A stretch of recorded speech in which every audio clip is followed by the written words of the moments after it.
welcome to Empowered Podcast, Life After Divorce Part 2. Part 2. Why do we, well, Liliani, I'm Christina. Why do we feel the need to do a part 2 to this subject matter, life after divorce?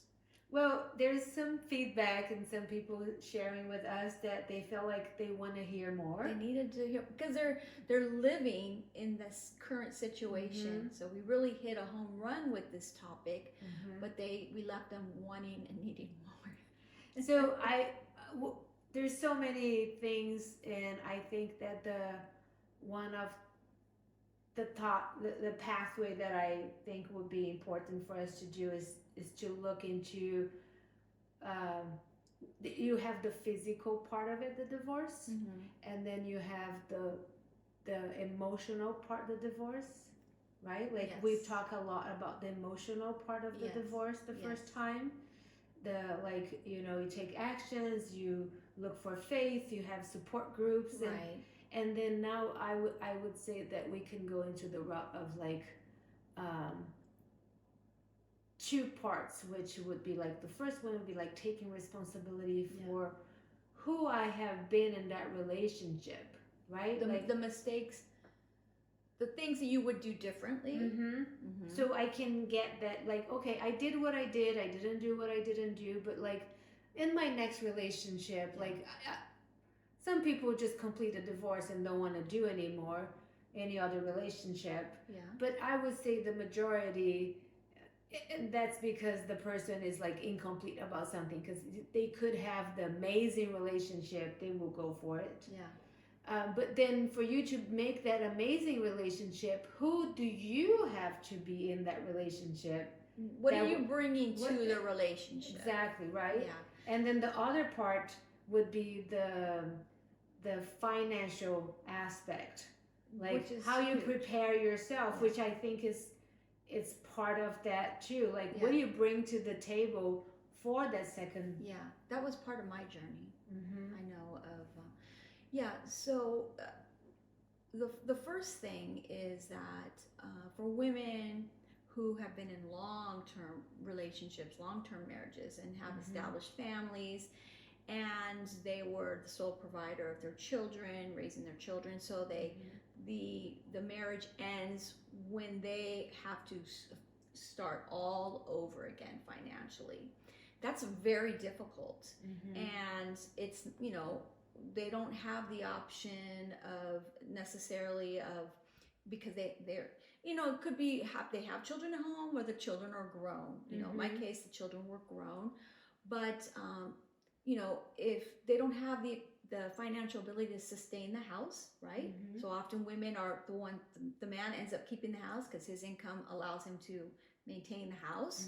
Sometimes that's a loss of custody because of that reason, but they're having to start all over again. And a lot of women make the mistake of getting so used to a certain expectation of the way that lifestyle or not working, that they don't they lower their standards, or they turn to dating right away to replace that financial income.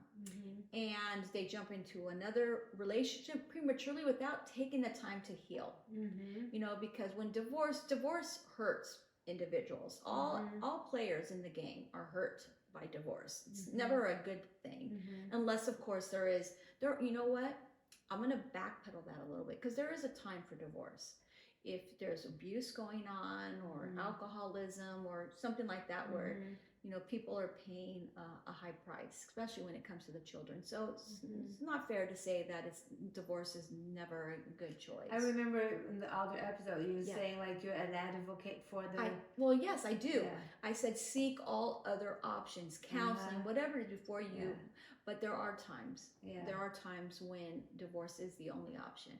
But some women will jump quickly into other relationships, and men too, but we're talking in particular about women in this episode, because they need to maintain their lifestyle, and they never gave a chance to rediscover who they are, themselves, and rebuild themselves. I would say I would go back, like I'm thinking about the point that you're making about like you work through the last thing about the divorce. You work all your options before you create the divorce. Yeah. Um, I I agree in the certain like at a certain point that you do work you look in all the options you have. But for me, um, there was like there was there was not physical abuse.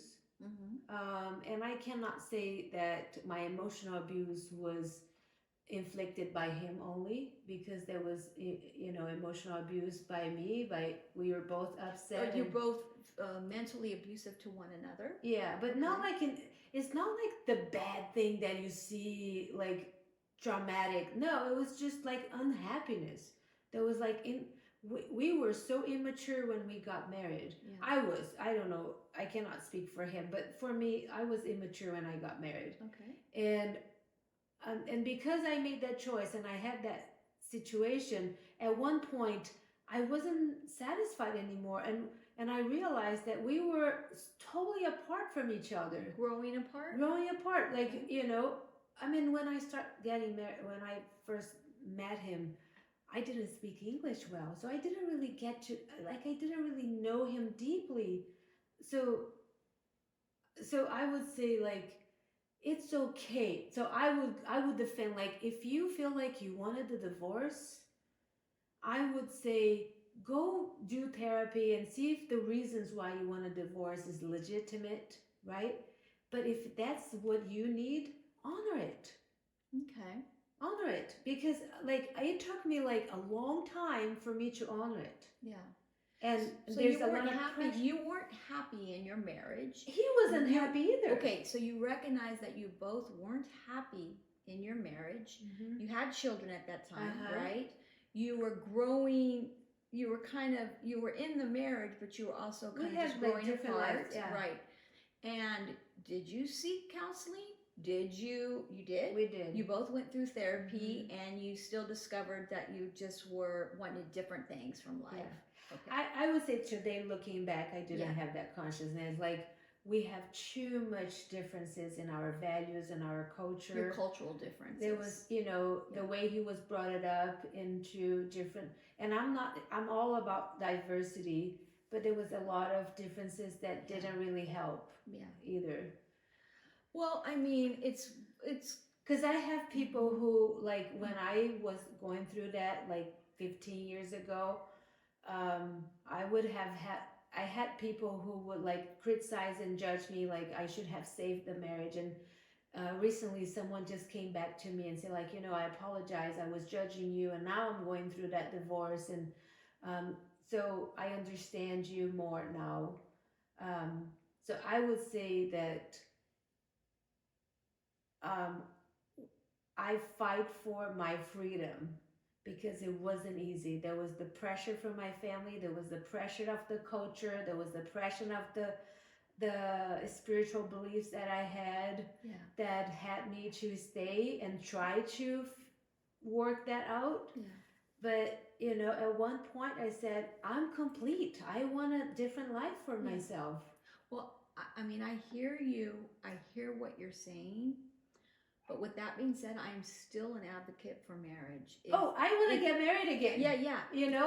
And doing, utilizing all possible resources before making the decision to get divorced. Now, looking back, maybe you prematurely got married just because of your cultural differences. Had you known what you know now, I could see why you would talk to somebody that's perhaps in a similar situation, and you'd say, like, I don't know, these cultural difference maybe, what ends everything ultimately, and you weren't happy. But sometimes that happiness is not a result of your union with this individual. It's because you're not happy inside. Could be, yeah. And you could easily go and get counseling even on your own to address these internal, the unhappiness or that void, that void, and still be able to work out your marriage. But with that being said, I do want to take this episode and move forward, because you and I come to this conversation from different perspectives in the senses that you tell me about, like, if you want to talk about dating or having, where you were like right after, because we had mentioned in the first episode, you guys still cohabitated for the sake of the children for 6 months of 6 years. 6 years, and it was platonic and it worked out fine. You even shared the same bed, right? You brought that up, or Yeah, no? it didn't work fine. Oh, we didn't made work. it work. Okay, now was that for So- financial reasons? Yes, for financial Okay. reasons. Okay. Yes, and insecurity reasons for me too. Oh, what is that? What do you mean by that? Insecurity because I you thought you didn't- could still make it work with him? No, and Or I think, and I see. I don't have a lot of research. I'm not scientist in this subject matter, but okay. I hear a lot of people saying like they stay cohabitating in the same marriage without talking to each other. Mhm. Like I see a lot of women that they're unhappy in their marriages and they have given up. I'm sorry. That's okay. She was thumping the table for those of you who are listening Yeah. and not seeing. Maybe I'm like a little insecure about talking about my opinion. But how my perspective is that I see women unhappy for the sake of staying in the marriage because of reasons like society, or because they gave themselves to the marriage through so many years. They don't want to give up their lifestyle. Like so many reasons why women would stay unhappy. I just didn't want to settle for unhappiness.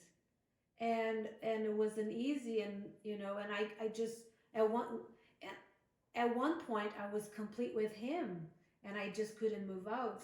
So you accepted this is as good as it gets, and you were kind of okay with that for at least additional 6 years. I didn't have courage. You didn't have the courage. Did you have the financial means? No. So you didn't have the financial means. You didn't really have the courage because you literally came from Brazil to. But here's what.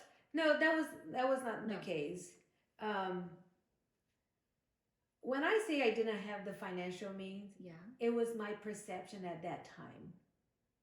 Because looking back right now, I had a profession. I could have totally moved out. I could have done it. I didn't see myself as someone capable of it. Okay. You see the difference? I do. You go ahead. And bring it back, like, empowering, and what I did, what I would have, done differently is to speed that timing. Yeah. Get myself prepared, get myself, like, have a profession, always had a profession. Have a plan. Have a plan. Have a plan. Yeah, have a Yeah. plan. And I also was immature in a way that was very upset. I was very upset, and there was a lot of upset between both of us, that I was blaming him for a lot of things that I wasn't taking responsibility. Yeah. So, and on my journey of my growth and self-development, I became very responsible for the things that I caused into, if he was treating me a certain way, not that I agree the way he treated, but who I was being that was, creating that space for him to treat me that way. Yeah. So there was also like my responsibility, and not like for a long time there was guilt and blame, but I want to take that away. Yeah. No. Not that we don't want to go there. That's not what I mean. Like, Okay.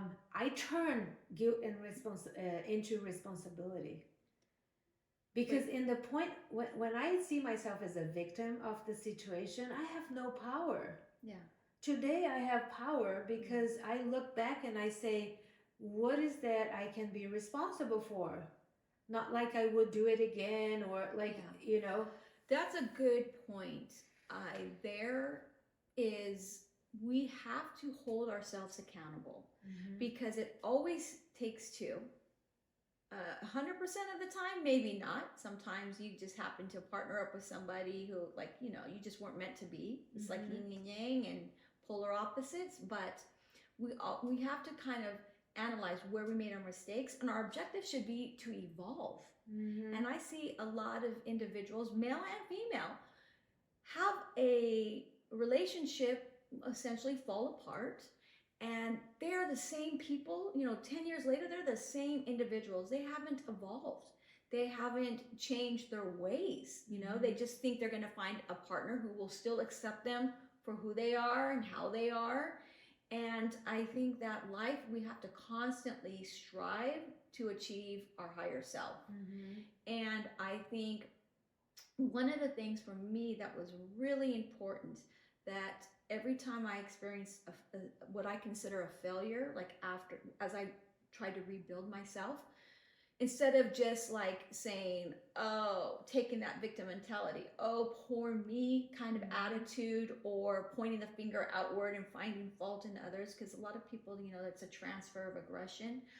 I said, what can I learn from this mistake? When I failed, what can I extract? Try to find the positive so that it gave me, I wasn't too hard on myself, and then use it to empower me, that particular fail. And one of the things was, during my internship at Kaiser, I started off in the preventative medicine department. And then I learned that I had, hospice became available, and I wanted to, I was working on my spiritual counseling part of my journey. And so I transferred over to that department. But I at a point somewhere along I kind of put aside, something that I went to school and I worked hard on. That was the second time I made that mistake. The first mistake I made was when I went to get my degree in fashion design, believe it or not. And my sweet mother, she invested, all of her savings into my education. And then I gave it like 2 months working in the fashion industry, like 2-3 months, and I sighed. I hated it. I hated living in Los Angeles. I hated working in the garment district. I thought I was going to be this designer sitting behind this desk, and instead I was, working in the pattern mill, and I just didn't like it at all. So I'm like, okay, I'm going back to school. Like, I didn't give a chance for me to really get my feet wet and experience it, because I just wanted everything had to be perfect. And I think women coming out of relationships, they expect things to be replaced right away. Like they try to replace or recreate something that they lost. And I kind of was, going back to school again, I said like, oh, I'm going to switch departments like right away. And not allowing myself like, just, things don't have to be perfect, and it's scary. It's a scary journey, but it's part of the process, and you have to just kind of trust that process and that journey. Yeah. It's something that I hope that women can take at least that away from this too. I think it's part of the journey, as you're mentioning. I would say failing. Yeah, falling, failing, and making it okay. Okay. Like having compassion for yourself, having compassion for others. Yeah. I want to bring it back about this conversation about victim, because we have a choice to not be a victim. It's not easy, and I keep practicing all the time. It's not like I have it down, but every time I see myself being a victim, and I would suggest something that we take it on 100% responsibility how the relationship goes, even though there's another part that is dancing with us. But when we take 100% responsibility, accountability, we are interested in how is the other person being left with by my actions, by my interaction. Yeah. It's a place of power, it's a place of stand. Not because I have to, but it comes with, it brings me power to do that.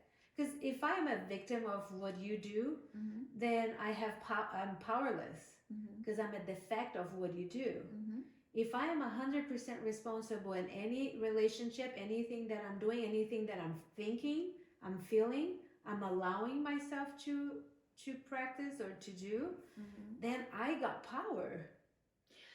But I want to break that down just to make sure that people are comprehending Mm-hmm. what it is you're. So you say take full responsibility of the marriage failing, Mm-hmm. and don't worry or get caught up in, saying, well, I responded this way because you did this. Like, don't get caught up in that. Just take full responsibility, Mm-hmm.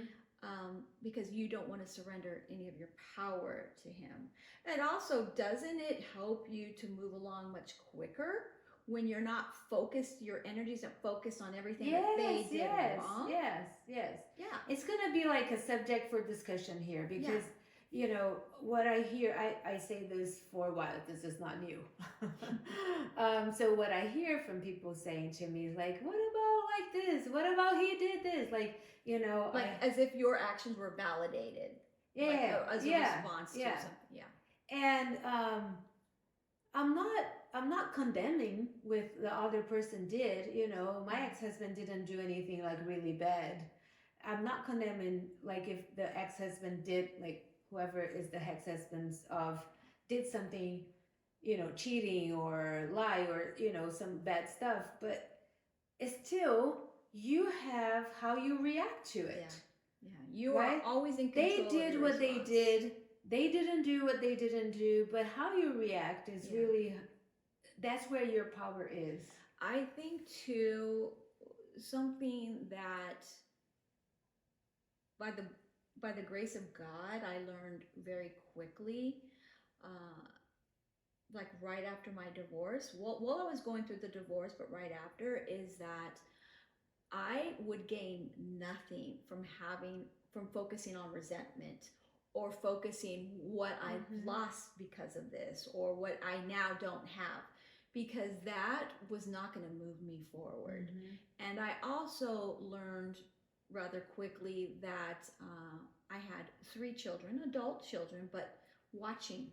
And I wanted to set the best example, by not speaking ill of their father, that I am powerful, that I am capable, and I can start a new chapter of my life, with free will, and everybody has, a different idea as to what their future looks like. For a brief moment, and very brief, the first thing I remember coming in my head was, you stole from me the ability to celebrate a 50th anniversary. It was like this, something when I applaud people that they're, been married for long, they get to celebrate that 50. And you took that from me. But I had, my actions also led to that divorce. And even though it wasn't my decisions, I have to say my actions too led to that divorce. And I can't change things. So why am I going to put my energy on what I cannot change? Yes. And what I have no control over. What I have control over is my future. And I think that the earlier that women realize that I'm in charge of what happens from here forward. And I think there was a time that they have to give themselves grace, and we all, it's like, the 7 stages of death. Well, there's also phases and stages that they have to go to and grieve over the loss of the marriage. They have to give themselves that, but then they have to get right back up on that horse and, move forward. Okay, so that was the part of like taking responsibility and bringing power into life, bringing power to your life. So you take 100% responsibility, not being a victim.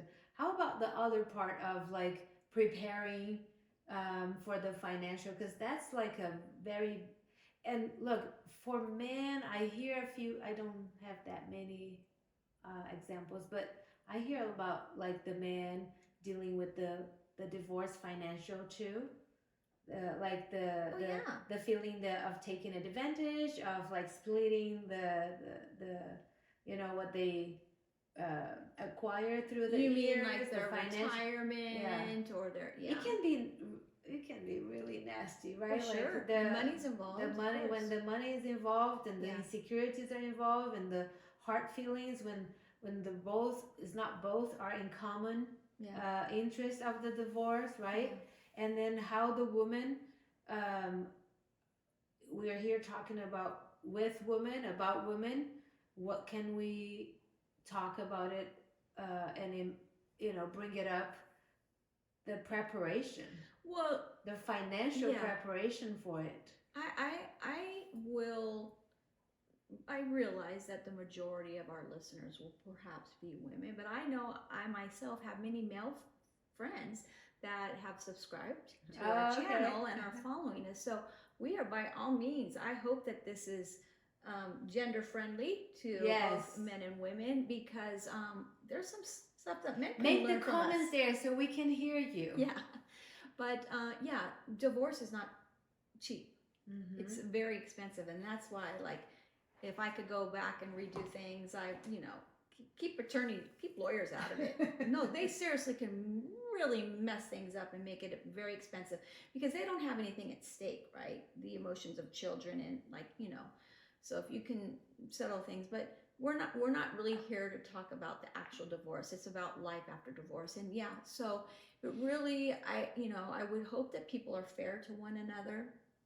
If you built a business together and you built a life together, and for stay-home moms, that is a job. And women make sacrifices to raise their children. And so divorce, I hope the men take that in consideration, that now this woman has to restart her life.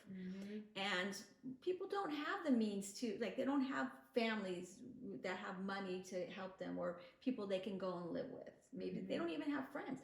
I know a lot of women right now that are exactly what,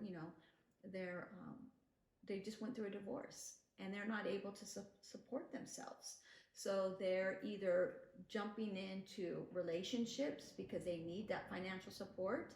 I've even had one that referred to, I need a sugar daddy. That was the term she used, because, like, I can't do it on my own, and I feel for them. I'm not going to say I was there. I have beautiful best friends, people in my life, male and female, that really helped me get to where I am. But at some point, I had to step out on my own and say, I got to do this on my own. And it took a lot of hard work, and it took creative thinking. But if I never opened my mouth and talked to other women that I recognize were, just maybe 5 years ahead of me, I learned so much from them. They were reassuring. So I strongly encourage that. Speak to other women. We touched on that in episode and you 1. pointed into the limiting beliefs, right? Like how much limiting belief you are giving power to that you're not capable of. Yeah. Like, if you're capable of raising children, you're capable of, like, discovering a career. Oh yeah. And the hardest job in the world. No, seriously, the most important job. Yeah. Yeah, go ahead though. I didn't mean to interrupt. No, that was what I was it was. double exclamation mark on that. That was what I was saying. I think that there's lots of stories, and there's a learning curve. And we will repeat at this episode, like, the support group. Oh, support groups. It's very important. Yeah. And I wasn't thinking about this, but I want to bring it back before we're, like, towards our, like, the importance of creating respect and appreciation for what happened with the partner, the ex-partner. Like, so, repeat it again. I'm sorry. So the importance of respect. Like, respect. And, like, I wish I had the maturity to have sit down with my ex-husband and have, like, a grown-up conversation. Appreciation. Oh yeah. Like, thanking for the things that worked. That's right. Right. Yeah. Like, I had a person recently after marriage that we did that. It was so much peace and love present, because I look at, like, I am standing for family with my ex-husband. Yeah. We go out for dinners. We have the kids together. His mom take me out. So I'm standing for family. But I wish I had that consciousness and exercises back then. So it was could have avoided so much suffering. But it's never too late. Never too late. Because I believe if you, I mean, you listen, you had children with this individual, you're going to have a relationship with this individual for the rest of your life. Mm-hmm. And if you're in the business of helping, of servicing other people, helping them to evolve to a higher level. And I think I highly recommend, even if it's not verbally in front of them, but email or text, and just saying, listen, I want to apologize. You know, I want to say I'm sorry for the mistakes that I made and any unhappiness that I caused in your life. I want to acknowledge, you know, your strengths and you know, because it helps them evolve as a person. And if they're remarried, it helps them evolve and become a better spouse because they can learn from their past mistakes. And I think that by giving our past praise or acknowledgement and gratitude and sharing our appreciation, I think it's better for the overall family. Everyone involved. The power that I have with me, the peace that I have because I did that is like extraordinary, you know. And then the ability that we have to sit in the same table and have dinner. That's great. And for the kids, I mean, does he say things that I don't like it until today? Yes. Do I say things that he doesn't like? Yes. I mean, we're human beings and it's a family. We're just not living together. We're not married anymore. But you are constantly role modeling. I think we have to remember that. And I don't care how old our children are, full adults, we are constantly setting examples and role modeling. And, you know, especially when you're talking about younger kids, like you may think that everything's over their head or they're not acknowledging what's going on. Attention at everything. Yeah, they will grow up being able to look backwards and remembering how dad responded to certain things or how mom responded to certain things, you know, and then the decisions are made. So I applaud you if you are able to do that right now. I so want that to be a part of, you know, that to take place right now. We're not there yet, or I mean, okay, I'm going to be careful. Let me just scratch that part, but it's happening. It's happening. When we have text conversations all the time, I turn to him when I have certain issues, or you know, and he helps me through those. But you know, I think it's really a healthy thing. It shows that two individuals have matured, they've evolved, they're continuing to grow, and they love their children so much that they're doing this for their children too. And Christina, isn't it like the work you have been doing that is allowing that to happen? You mean working on myself and in service of other people? Oh yeah. Because that's what I want, like, to pass the message is like, work on you. You can't impact other people. All you can impact is on you and how you react. Yeah. So instead of reacting, you can act. Stop reacting. I like that. Stop reacting. Yeah. And be your own advocate. Be your own advocate. Yeah, go. No, that's you're empowered. I sense it. So because like, you know, I have been divorced since 2015. Okay. And separated since 2009. Yeah. And I can say, like, every time, like, I bring myself to peace. I take responsibility. Something that is not working, what can I work on this? Like, that's really empowering. Yeah. I can't change him. I can't change him or her or anyone that, you know, went through my past. That's true. And in the moment that I do that for others, I have that for myself, because I cannot give it away where I don't have. Yeah. So when I give others compassion, is because I got compassion for myself. Yeah, and I think also one of the important, for me, the aspect of my journey of healing and continuing to evolve and not allow myself to become prisoner to my past. My past mistakes or the mistakes of others that caused me to respond in a way that wasn't healthy for myself, is to be of service to others and help where I can help, make a difference where I can make a difference. And I think in turn, I'm blessed back, you know, and also never being afraid to be vulnerable and share your experience, because we have so much in common. Women have so much in common with one another, and we never know it because we're tight-lipped. We just don't want to talk about these things. So again, support groups, right? We really Well, I have to say, okay. the reason I pick you to do this is because of who you are as the being of service to others. Oh, thank you. Yeah, like when you're sharing, like I Yeah. just got touched because that's really what I see you and got me attracted to come and do the. Really? We didn't plan this, girls, but that was like there for me. Thank Yeah. you. Yeah. And it's important because I mean, there's, you know, and there's forms to do that, but nobody is like, if you're a strong woman and you're a strong woman, your voice is going to be powerful and you can reach so many people by sharing, but you have to create that form of trust. And sometimes the way we do that is showing our pain, you know, and then it just invites people.